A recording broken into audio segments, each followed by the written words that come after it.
if you're friends with someone who makes you feel like every time you are being yourself, they make you feel like that's unacceptable, that that's not okay, don't be yourself, hide who you really are, you should really question whether or not you should continue being friends with those people.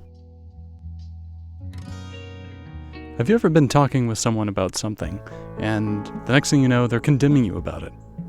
Like all you were doing was trying to make an observation or make a joke, and all of a sudden they're morally condemning you. They're calling you a sexist or a racist. It's like they're on moral high alert all the time, just looking for something to condemn in you. They're analyzing everything you're saying and weighing it against your character. This has happened to me so many times I can't even count. Years ago, I was out with my girlfriend at the time and some friends. And I offered to make her dinner, and my friend chimed in and he said, she's a grown-ass woman and can make her own decisions. It's funny because I wasn't deciding anything for her. I was offering to do something for her. I was offering to make her dinner. And he, my friend at the time, was speaking for my girlfriend, but somehow I was being condemned as this, chauvinistic, sexist villain who was, commanding my girlfriend around, even though all I was doing was offering to do something for her. But no. That nice little moment was suddenly turned into condemn Eric. Condemn Eric as this sexist villain. So whether we're playing games or we're just hanging out with friends, like at any moment, we could be morally condemned by the very people who claim to be our friends, or sometimes even our family. We're all in this kind of environment all the time. Everyone around us seems to be in this mindset, and the way I think of it is, it's really like an inquisitorial mindset. They're on the lookout for sinners to burn, they're looking for people who are doing or saying morally wrong things. Out of fear of being condemned by the people around us, we feel like we can't be ourselves. We can't talk to people, including with our friends who are supposed to be there for us, who are supposed to be one of the few people in the world we can be open with, who we can talk with. We end up closing off from other people, closing in and losing the ability to keep or even make friends to begin with. When we have a thought in our mind, we feel more comfortable not expressing it and just letting it drift away. Because of course, the more you share, especially different ideas, different opinions, or, difficult emotions, the more likely it is that your friends are going to condemn you for it. And this is one of the main reasons so many of us are alone today. We live in a world of inquisitors, all poised to condemn you if you say or do something they don't like.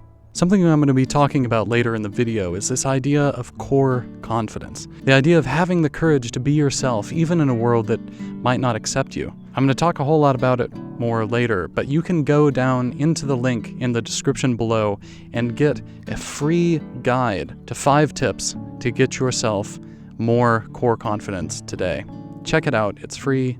It's a really good guide. I think you'll get a lot out of it. Also, if you enjoy this video, don't forget to like and subscribe. Thanks so much for watching. Because of this inquisitorial mindset, we're afraid to share our thoughts and feelings with people. Instead of feeling open and comfortable, we feel closed off and isolated. It's because of this fear of condemnation that we feel like we can't be ourselves in the world. That's what's making us feel alone in the world. Even if we have friends, we feel like we can't really be ourselves with them. We don't feel seen by them. Something I would do with my friends all the time was censor myself, censor my thoughts and my feelings. It's something I wasn't really consciously aware of, but the result was I would never really get a say in anything. I would never really get my point of view or my feelings or my wants across.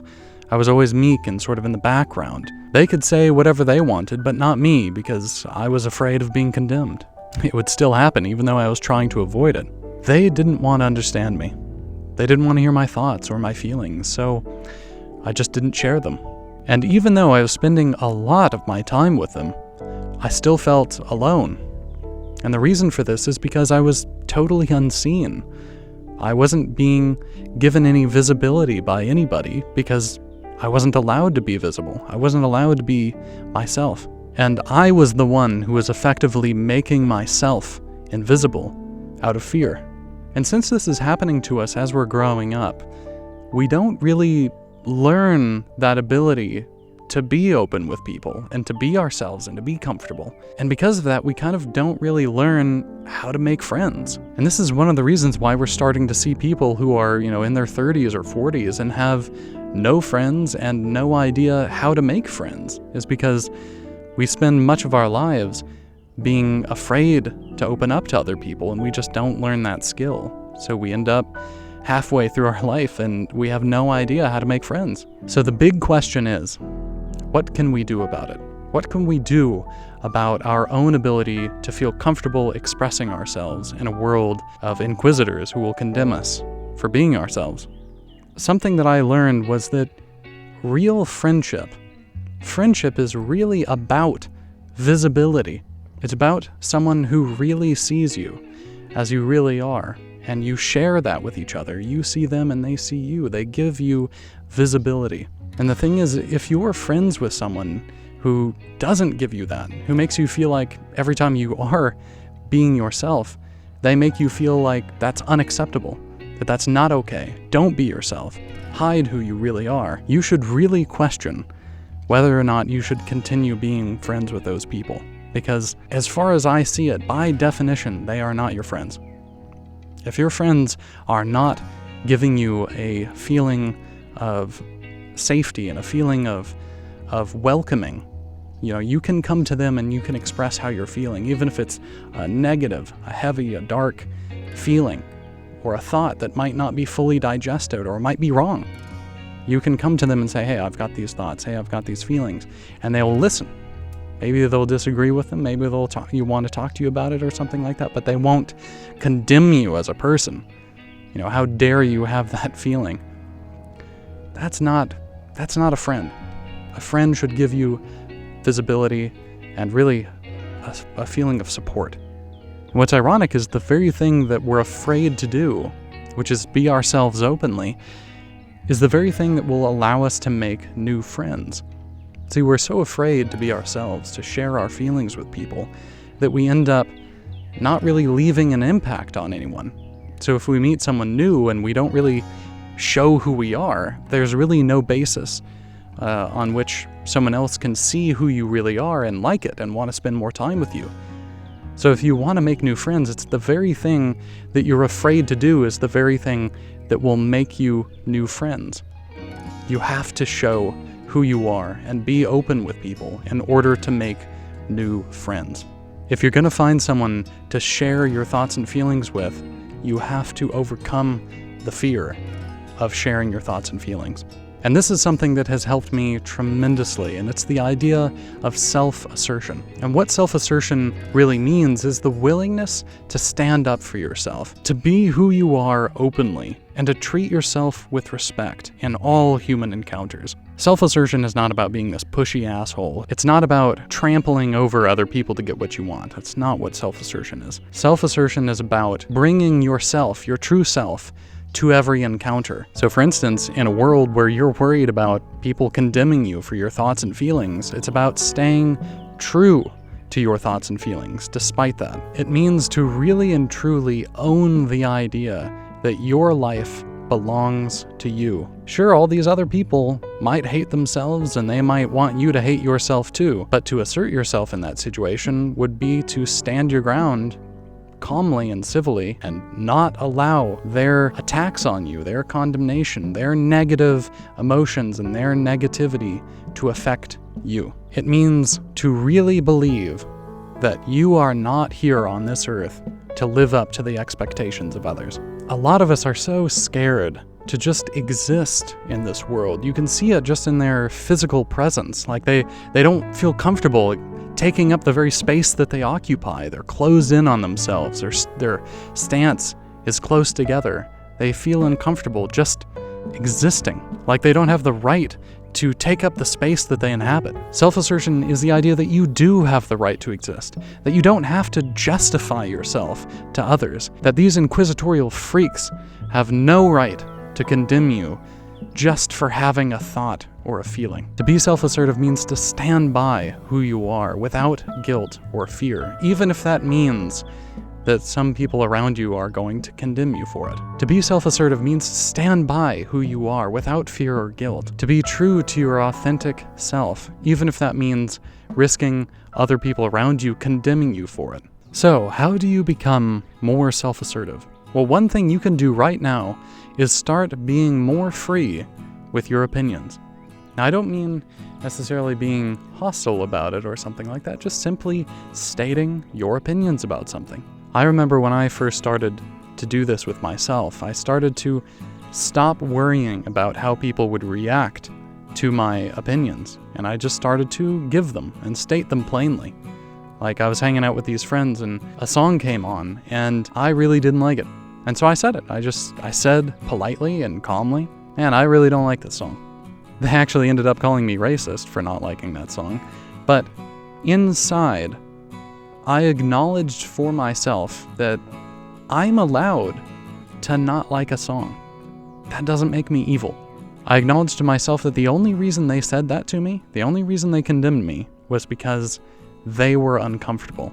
And rather than being an adult and handling that emotion responsibly, they instead projected it out at me as condemnation. This simple acknowledgement within myself helped give me a tremendous amount of security within myself that, sure, it was really painful to hear my friends condemn me, but on a much deeper level, I felt okay. Like, I felt like, no, actually, I'm not a villain for not liking a song. It's okay for me to not like a song. I don't have to like everything that my friends like. I don't have to do everything my friends do. It's okay to be myself. It's okay to not like a song. So though I felt really bad in that moment, in the long run, I actually felt really good. I felt good about myself because I know that I was true to myself. And that's what I mean when I say self-assertion is about being true to yourself, about being, honoring who you are and expressing who you are. It means simply that, like, if a song comes on you don't like it, say, I don't really like this song.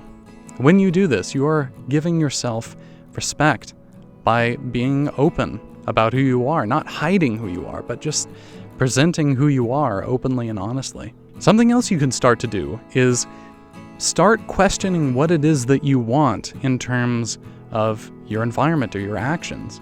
Like, for instance, what I did is I started asking myself, do I really want to spend time with people who are constantly condemning me?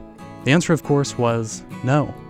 And I started to act on that feeling, or rather lack of my feeling, of wanting to spend time with these people, and I started to invest less of my time with them. I started to invest less of my energy and my thought into these people and those friendships. And, they eventually just sort of faded away. They eventually just faded into nothingness, because at root, they didn't care about me. So when I stopped investing in them, there was really no relationship left because they really weren't investing in me. And because I wasn't spending time with those people who were constantly condemning me all the time, and I was out in the world doing other things and being more open, I actually ended up meeting new people. I ended up making new friends who actually were interested in my thoughts and feelings, who actually wanted to spend time with me, and who wouldn't condemn me for sharing who I really was. We're still friends to this day, and we trust each other, and we share our feelings and thoughts openly with each other because we know we're not on the verge of being condemned. We don't attack each other for being authentic. So do yourself a huge favor and start to be more assertive. Start to honor who you really are, and don't let your fear of other people condemning you keep you from being yourself. It's gonna be scary and it's gonna hurt, but the more you allow yourself to be authentic, the better you're gonna feel about yourself, the more confidence you're gonna have. By not hiding who you really are and by asserting who you are, you're going to be building core confidence. And core confidence is an essential part of building a happy life for yourself. If you feel like you can't be yourself in the world, then what kind of life are you gonna be living? A life dominated by other people's opinions of you. This is why it's so important that you go to the link down below and grab that free guide to core confidence. It will really help you start on the process of building core confidence within yourself. It has 5 tips. They're very lengthily described to get you started changing your life for the better. Core confidence is more than just a surface level confidence to, ask a girl out or go get that job. But it's a much more fundamental confidence to get out there and live your life at all. The kind of confidence that makes you feel okay if that girl turns you down or you don't end up getting that job. Or the kind of confidence that you know that you're okay even though everyone around you might be condemning you morally for something. You can have a sense of certainty that even if you were wrong for what you said, you'll figure it out. You'll correct yourself. You'll better yourself. You'll be okay. So I really hope you get that guide, and I really hope you get a lot out of it. And be sure to like this video if you liked it, and subscribe so you don't miss anything in the future. Thank you very much if you made it to the end of the video, and I really hope to see you next time. Thanks so much.